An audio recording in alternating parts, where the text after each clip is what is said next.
பாரம்பரியமான சுவையான புது அறிமுகம் KTV True Value Bronatile. NEET தேர்வு இல்லாத மருத்துவத்துறை சார்ந்த படிப்புகளுக்கு Vinayaka mission school of allied health sciences, Salem, Chennai, Pondicherry. MCR Pure Cotton Club, formals and casual shirts. மாதம் 1500 ரூபாய் கட்டி தனியார் ஸ்கூலில் சேர்த்தேன். அது கட்சியில் என்னை 8 வச்சு இந்த காலை. இப்போ இதுதான் உங்க அவதான் இந்த பெரிய தண்ணி கேன் எடுத்துன்னு வந்து அடிக்க வந்தான் என்ன. இந்த பத்திரத்துல வந்து நீங்க வந்து எழுதி கொடுத்துருக்கீங்கல்ல, என்ன சொல்லி எழுதி வாங்கினாங்க? அந்த சொத்து இவ வந்தா பெரிய பொண்ணு செத்து போச்சு, அதுக்கு 3 பசங்க. ஏமா யாருக்கிட்டையும் விடாத, ஆம்டாங்காரன் வித்து 4 பிள்ளையும் வளர்த்த. யாரு ஒரு 10 பைசா கொடுக்க ஆளுக்கு. கடவுளே ஏழ்மலே 1 கிலோ அரிசி கொடுத்தாங்க, என் குழந்தைங்களை காப்பாத்துறேன். 1 கிலோ அரிசி ஆயுது என் கண்ணு போச்சு, என் காது கேட்கல. காது ஒரு நன்றி இல்லையப்பா, இவ்வளவு செஞ்சு இவ்வளவு கஷ்டப்பட்டு அவங்க மாமி. சாமி, நான் படிப்பறிவு இல்லாதவா, எனக்கு ஒன்றும் தெரியாது. நீங்க பார்த்து எதுனா செஞ்சாதான் உண்டு. வேற வணக்கம்.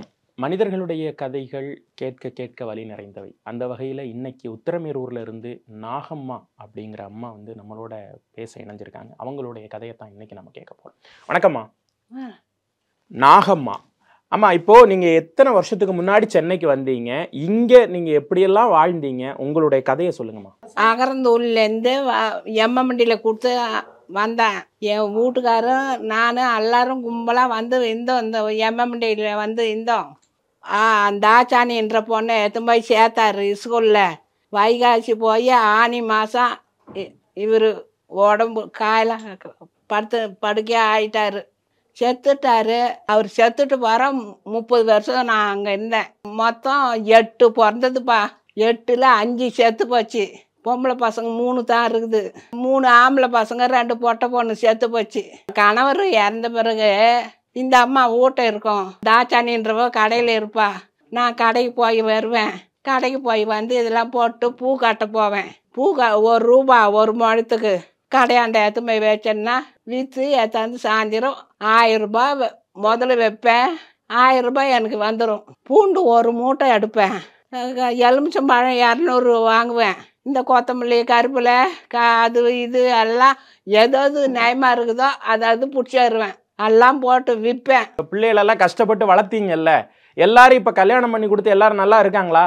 பெரிய பொண்ணு செத்து போச்சு, அதுக்கு 3 பசங்க. ஏமா யாருக்கிட்டையும் விடாத, நீயே வச்சிரு, ஆம்டாங்காரன் வித்துடுவான், நீ அனுப்பாதன்னா. என் பிள்ளை என்ன சொன்னான், எப்போ நம்ம பாப்பா செத்துதோ அப்போவே அதுங்களை அனுப்பிடுமா, இங்கே வேணான்னா. நான் கையெழுத்து கும்பிட்டேன்.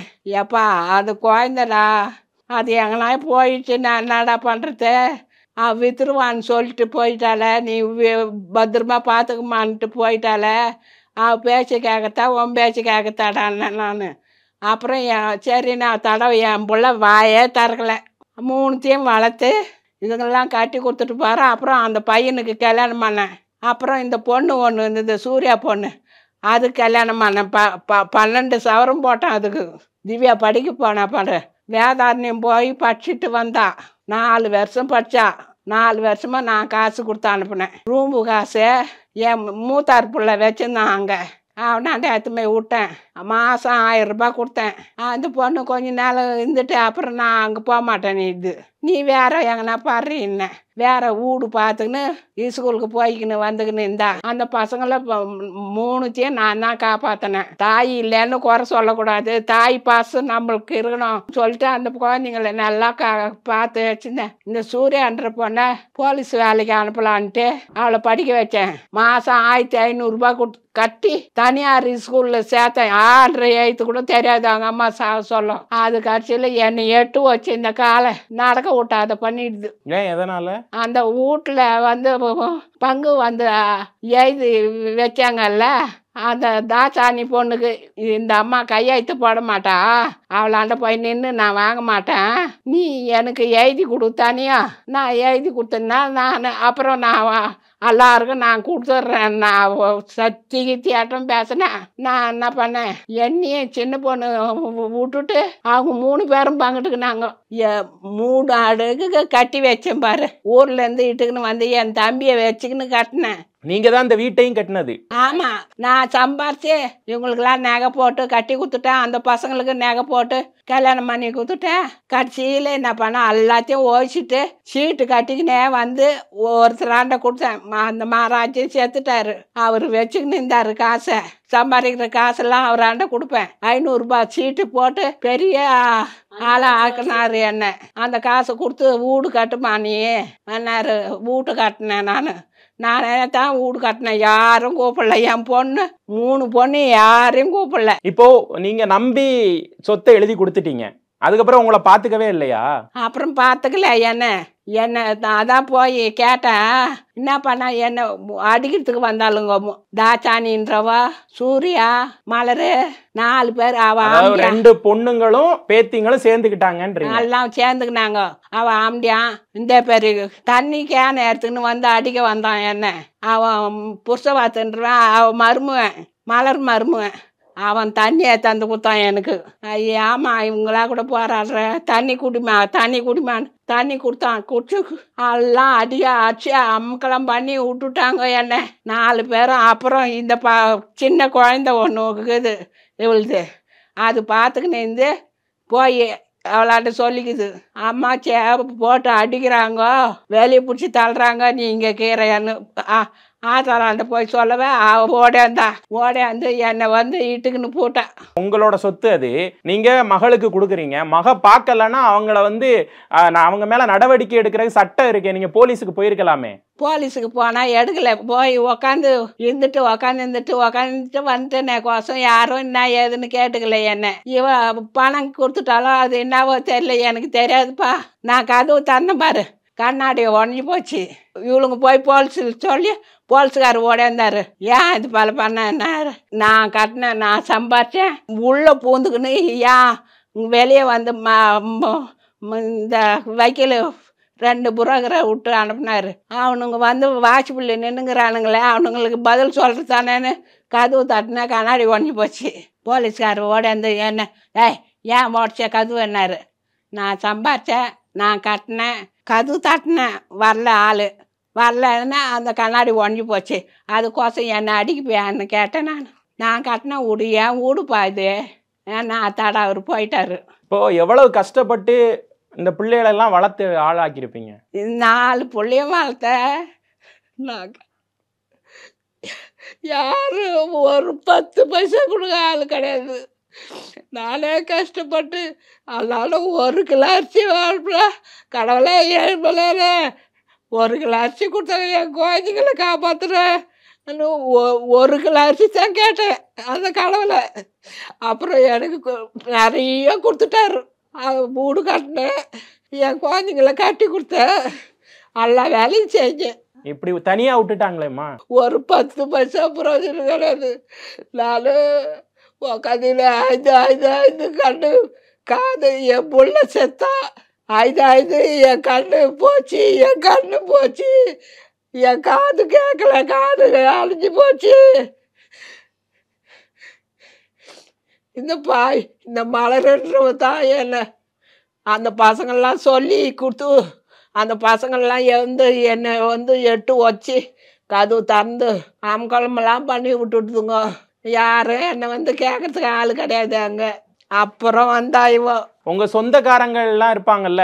சொந்தக்காரெல்லாம் கிடையாது இங்கே, மெட்ராஸில் கிடையாது. சரி, ஊர்ல இருந்து கூட்டிட்டு வந்து இங்க வந்து இவங்களை கேட்கலாம்ல? ஊரில் போய் என்னத்த நான் சொல்றது, இங்கே நல்ல கதையை அங்கே போய் சொன்னால் கேவலமாச்சேன்ட்டு நான் எதுவும் சொல்லலை. வீட்டை என் தம்பிக்கிட்ட கூட சொல்லலை, என் பொண்ணுக்கிட்ட தான் சொன்னேன். வீட்டு போன போகிற சொன்னேன், இது போல ஆகிப்போச்சுமான்னு. பிள்ளைகளை வளர்க்குறதுக்காக வேண்டி கஷ்டப்பட்டீங்கல்ல, அந்த நேரத்தில் இப்படி பிள்ளைகள்லாம் உங்களை கைவிடுன்னு நீங்கள் நினச்சிங்களா? இதுங்க நாளைக்கு நம்மளை காப்பாற்றும், தண்ணி ஊற்றுவோன்னு தான் அதுங்களை நல்லா வளர்த்து நல்லா கட்டி கொடுத்தேன். அதுக்கு பாஞ்சு அதுக்கு 5 சவரம் 17 ஆடு ஓட்டி கொடுத்தேன். இவளுக்கு 14 சவரம் போட்டேன். இவளுக்கு 17 சவரம் போட்டேன். சூர்யா பொண்ணுக்கு 12 போட்டேன். பேத்திக்கு 12 போட்டு அவள் அண்ணனுக்கு கல்யாணம் பண்ணி வச்சேன். அந்த பேத்தி தான் உங்களை அடித்தது? பேத்தி தான் 8 ஓச்சுது. ஏன்டி பாவி என்னை வந்து 8 ஓத்திக்கிறேன். நான் 8 ஓச்சு இந்த விட்டு போய்க்குது, நடக்க முடியல. இது போட்டு அடிச்சு விட்டா காலு படுத்தேன்னா இந்த பக்கம் வலிக்கும். இப்படியே ஒரே பக்கம் படுத்து கிடப்பேன். அந்தமாரி பண்ணிட்டாளுங்க என்ன. வளர்த்தவங்களே இப்படி பண்ணிட்டாங்களேங்கிறது உங்களுக்கு எவ்வளவு கஷ்டம்? நம்மளுக்கு தாங்கன்னு நான் எவ்வளோ கஷ்டப்பட்டு வளர்த்தேன். என்னை அந்தமாரிலாம் பண்ணிட்டேன். ஒரு நாயம் இந்த வீட்டை எழுதிக்கிறதுக்கோசம் அவ்வளோ காவல் பண்ணாங்க என்ன. அது அந்த வீட்டை எழுதி வாங்குறது வரை உங்களை நல்லா பார்த்துக்கிட்டாங்களா? அந்த வீட்டை எழுதி கொடுக்காத முன்னே நல்லா பார்த்துருந்தா. அவள் ஆம்படியா இவளுக்கு கல்யாணம் ஆகி 10 வருஷம் குழந்தை இல்லாத இருந்தது. அவன் என்ன சொன்னான், மருமன் நான் 2வது கல்யாணம் பண்ணிக்க போகிறேன்னா. பேசினா நான் பேசினேன், 2வதெல்லாம் கல்யாணம் பண்ணாத, நான் அந்த குழந்தைக்கு நான் பதில் சொல்கிறேன் நானுன்னு சொல்லிட்டு எங்கே இருக்கிறாரு டாக்டரு. அவராண்ட இட்டுக்குன்னு போனேன். அவர் 2 லட்சம் ரூபாய் ஆகுன்னாரு. 2 லட்சம் ரூபாய் நான் கொடுக்குறேன், குழந்தை இருக்கட்டும், அதுக்கு 2 லட்சம் ரூபாய் கொடுத்த பாரு. அதுக்கு அப்படியே கட்டில் மேலேயே படுத்துருக்கு சொன்னார். 1 மாதம் படுத்துருந்தது. அதுக்கு சோறாக்கி போட்டுக்கின்னு அதுக்கு காப்பி வச்சு கொடுத்துக்கின்னு இந்த 1 மாதமா அதெல்லாம் செஞ்சினேன். ஒரு நன்றி இல்லையப்பா, இவ்வளோ செஞ்சு இவ்வளோ கஷ்டப்பட்டு. அவங்க மாமியார் தான் எவ்வளோ ஜனம் இருக்குது அவங்க வீட்ட. ஒருத்தர் வந்துருந்தாங்களா யாருன்னா நான் தான் இந்த எல்லாத்துக்கும் நான் தான் இந்த பார்த்துக்கினேன். அவள் ஆம்படியாங்கிறான் பாரு, இல்லாத பொல்லாத அவளுக்கு சொல்லி சீமந்த மனது கூட என் வீட்டையே இருந்துக்கின்னு சீமந்த பண்ணிக்கின்னு எனக்கு என்னை வர விட்டாத பண்ணிட்டான். பசங்க தான் அப்படி ஆயிட்டாங்க. உங்க பேத்திங்களாவது உங்களை பார்த்துருக்கணும்ல. எதுவும் பார்க்காது, என்னான்னு கூட கேட்காதுங்க. எதுனா துண்டுறது நல்லது பொழுது துண்ணா கூட மற்றவங்க எந்த கையில் கொடுக்காதுங்க. நான் பார்த்து வைக்கிட்டு அப்படியே கிடப்பேன். யாரையும் என்ன கேட்க மாட்டேன். உங்களுக்கு இப்போ என்ன உதவிமா வேணும்? எனக்கு அந்த வீட்டை மூட்டு கொடுத்துருங்களேன். அந்த காசு கொடுத்துட்றேன். 14 லட்சத்தை இவளுக்கு 7 லட்சம், எனக்கு 7 லட்சம் கொடுத்தாங்களே. 9 கொடுத்தாங்களாம். அது கூட நான் பார்க்கல, என் கண்ணால் பார்க்கல. வக்கீலாண்ட போய் வக்கீல் பேசி வக்கீலுக்கு 1 லட்சம் ரூபாய் கொடுத்து 1 லட்சம் ரூபாய் கொடுத்து போகிறேன். அப்புறம் இந்த அம்மா தான் வந்து சொன்னா எனக்கு, இது பல கொடுத்துக்கிறேம்மா 1 லட்சம் ரூபாய், உனக்கு கொடுத்த துட்டு எனக்கு கொடுத்த துட்டுலையா சேர்த்து 1 லட்சம் ரூபாய் கொடுத்துக்கிறேன் நான் சொன்னேன். மீதி காசு எடுத்துக்கின்னு போய் தான் அங்கே ஊரில் போய் அங்கே எங்கன்னா மேடம் இருந்ததுன்னா வாங்கி அதில் வீடு கட்டிக்கின்னு நம்ம வாயலான்னு பார்த்தேன். என்னால் முடியல, வீடு கட்ட முடியல. ஏம்மா நீயே தண்ணி ஊற்றிடுமா, உங்க காலையே வீந்துடுறேன். உங்களுக்கு அந்த வீட்டை மீட்டு கொடுக்கறது ஒன்று, 2வது உங்களை நல்லபடியாக பார்த்துக்கிட்டா இப்போ உங்களுக்கு ஓகேவா? என்னை நல்லா பார்த்துக்கிறா இவோ. எனக்கு அந்த வீட்டை விட்டுட்டா நான் அதிலே கண்டு செத்து போவேன். என் பிள்ளை பெற்றது 2 இருக்குது. அந்த 2 பசங்களுக்கும் ஒன்றும் பாகம் கொடுக்காதக்கிறா. அந்த 9 லட்சம் கூட கொடுக்கல. அதுங்களை அப்போன்னு இசுகாட்சின்னு கிடக்குறாங்க. காசு கொடுத்ததே கிடையாது. அந்த பையனாண்ட சொன்னேன், எவ்வளோ விலை போகுது போய் விசாரிச்சு பாருடா, விசாரிச்சு ஆளுக்கு எவ்வளோ வருது பாரு, நீயே விற்று கொடுறான்னு. அந்த பையனை அவன் போய் பார்த்தா தாச்சானி மேலே இருக்குதுன்ட்டு அத்தாட வந்து அவங்க கம்முன்னு இருந்துட்டு போட்டான். இப்போ இதுதான் உங்க அவதான் இவங்க ஒரு சேனல்ல பேசுறப்ப அவங்க வந்து பூ கட்டியே சம்பாதிச்சேன், 70 லட்சத்துக்கு அந்த வீடை கட்டியிருக்கேன்னு சொல்றாங்களே. நீயே சொல்லுங்க, ஒரு பூ கட்டினா இவ துண்ணுவாளா, பொண்ணுக்கு போடுவாளா, பிள்ளைக்கு போடுவாளா, யாருக்கு போடுவா? என்னாட்டம் பூண்டு அது இதுன்னு எல்லாம் கடை ரொம்ப வாங்கியாந்து போட்டு வியாபாரம் பண்ணாலாம் பரவாயில்ல. என்ன உங்க சொத்தை தான் அவங்க வந்து அபகரிச்சுட்டு இந்த மாதிரி என் சொத்தை வந்து சம்பாதிச்சதுன்னு சொல்றாங்களா? இந்த பத்திரத்துல வந்து நீங்க வந்து எழுதி கொடுத்துருக்கீங்கல்ல, என்ன சொல்லி எழுதி வாங்கினாங்க? அந்த சொத்து இவ வந்தா அவளாண்ட போய் நின்று நான் வாங்க மாட்டேன், என் மேலே எழுதிட்டு நான் எல்லாருக்கும் கொடுக்குறேன்னா. எங்க கொடுக்கலையே.